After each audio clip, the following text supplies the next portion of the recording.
So welcome everyone. For those of you who I've not met yet, my name is Kevin Eckstrom, and I'm the editor of Religion News Service and the president of this ragtag little group that we call Religion News Writers. I've got two announcements, and then I'm just going to talk real quick, and then we'll get started with the official program. First one has to do with tonight's reception for Kathleen Falsani. The directions that are printed in the program are actually wrong.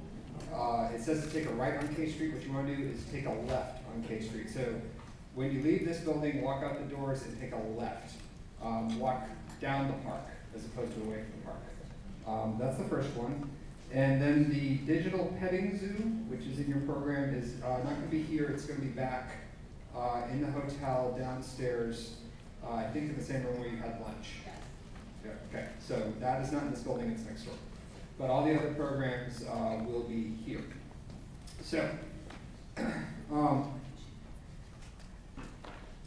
it's a bipartisan city most of the time, and we're a bipartisan crowd, but on behalf of Republicans and Democrats, and we'd like to welcome you to Washington. This city, I say this as a Washingtonian, this city belongs to all Americans, and this conference belongs to all of you. And we've tried here in D.C. to order up some good weather, and we hope that you have a great time here in Washington. But before we say anything else, we need to thank the organizers of this conference, Ann Rogers of the Pittsburgh Post-Gazette, over here.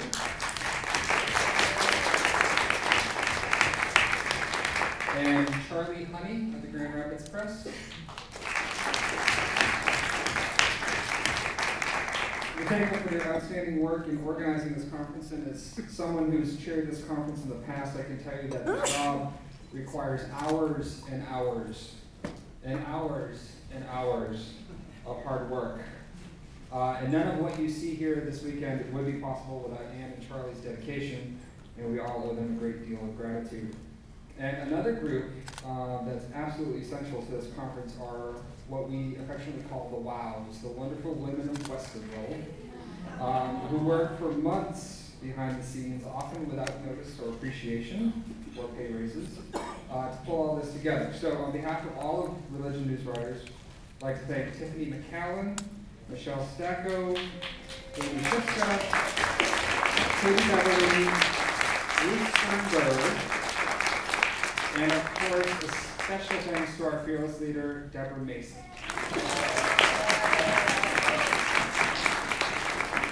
So please, when you see one of them in the halls or at the registration desk, thank them and tell them how much we appreciate their work.